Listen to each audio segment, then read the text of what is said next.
Bonjour et bienvenue à cette nouvelle vidéo concernant notion de fonction. Alors, les fonctions, on peut les décrire de trois façons. La première façon qu'on va voir, c'est l'expression algébrique. La deuxième façon, c'est la représentation graphique. Et la troisième façon, c'est le tableau. Dans un quatrième temps, nous parlerons d'antécédents et enfin d'image. Alors, l'expression algébrique, ici, f de x égale 0,5x2 moins 3x moins 3, c'est un exemple. Au premier abord, c'est vrai que ça fait peur pour les élèves de troisième. Maintenant, c'est pas très compliqué. Pourquoi? Parce qu'il suffit de remplacer x dans l'expression qui nous est donnée.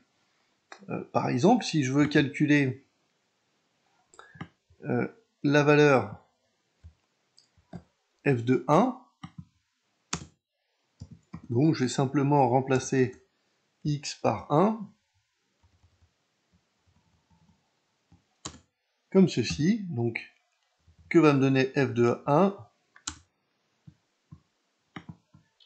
Je réécris exactement la même équation, c'est-à-dire 0,5x, 0,5 fois 1 au carré, moins 3 fois 1, moins 3.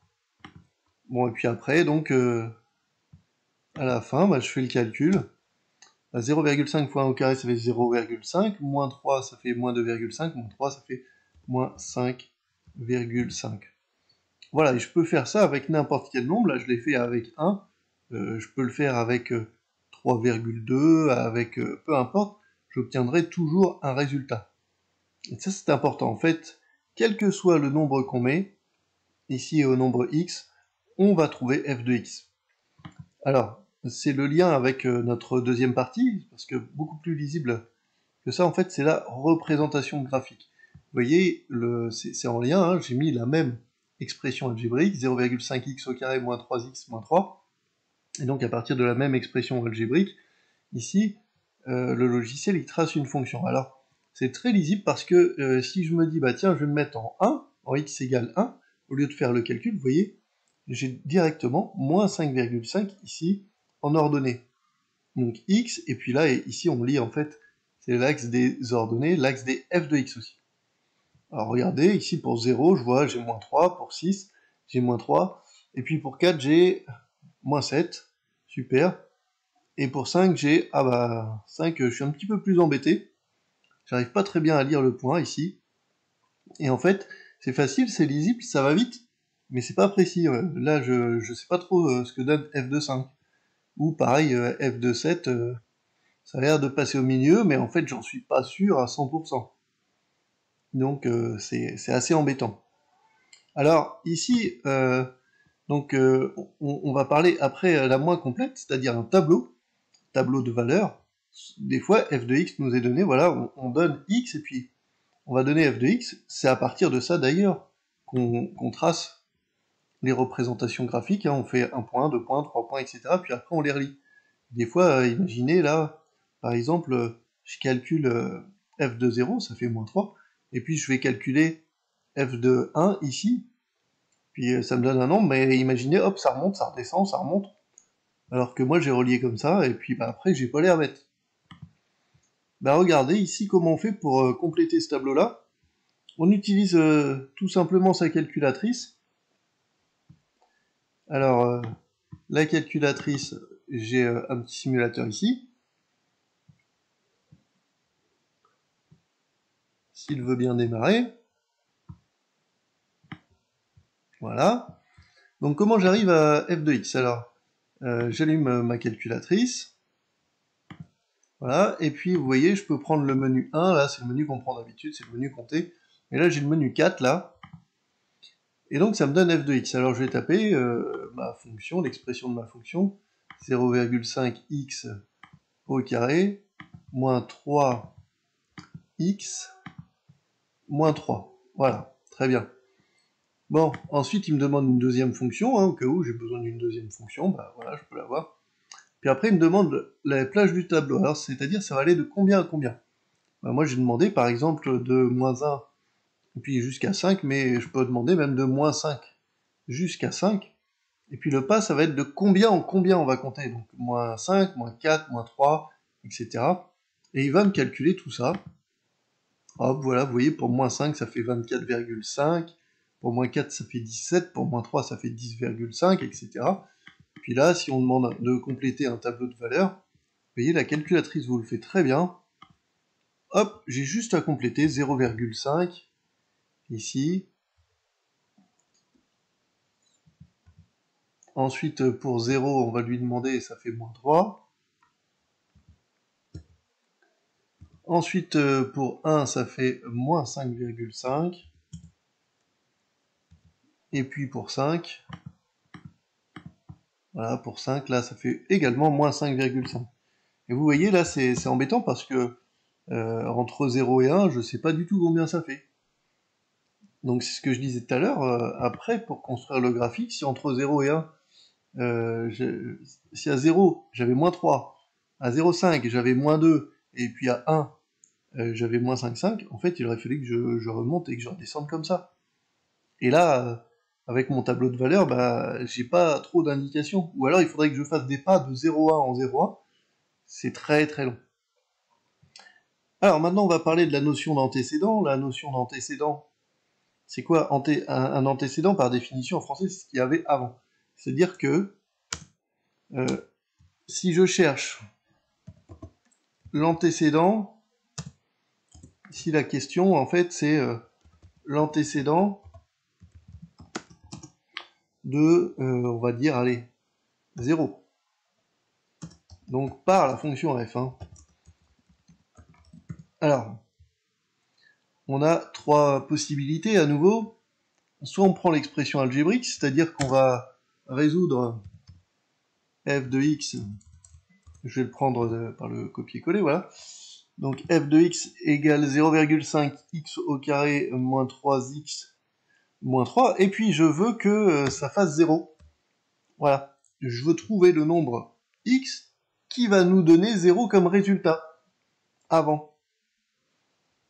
Alors bah, il faut que je résolve ceci.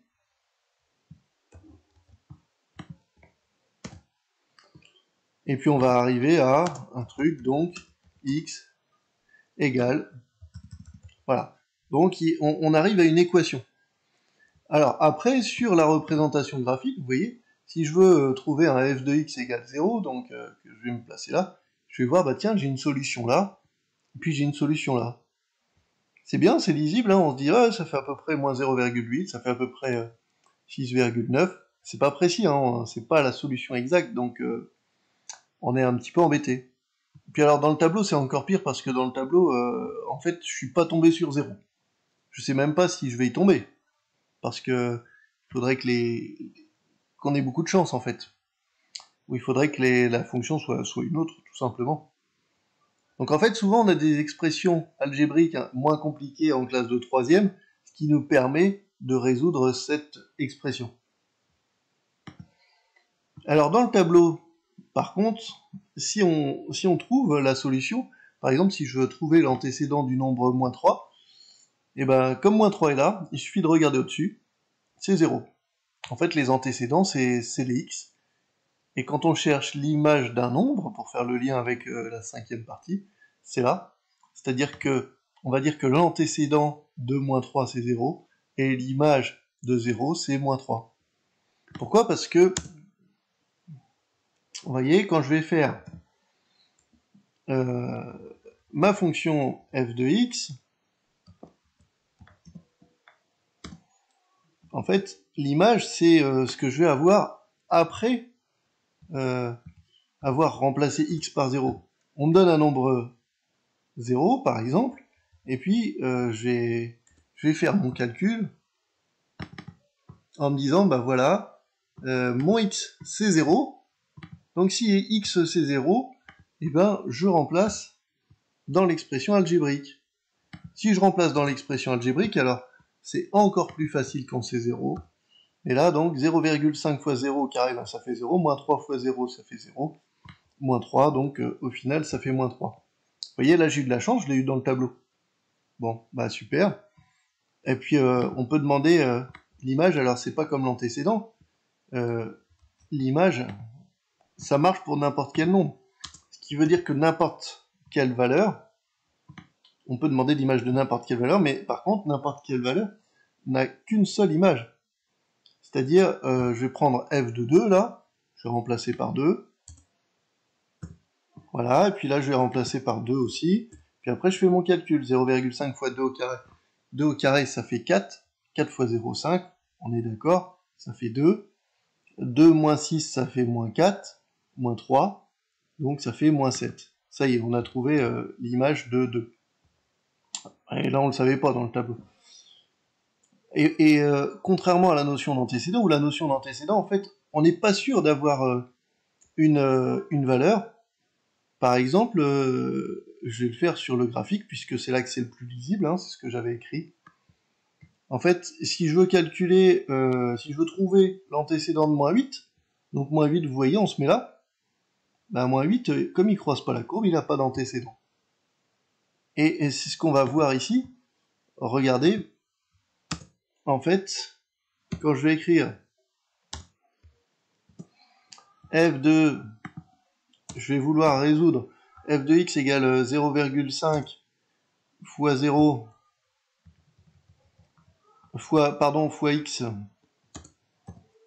moins 3 fois x égale moins 8. Bon, alors je veux résoudre ça. Bon, c'est assez compliqué, mais en fait, vous voyez, on va faire quelque chose de très simple.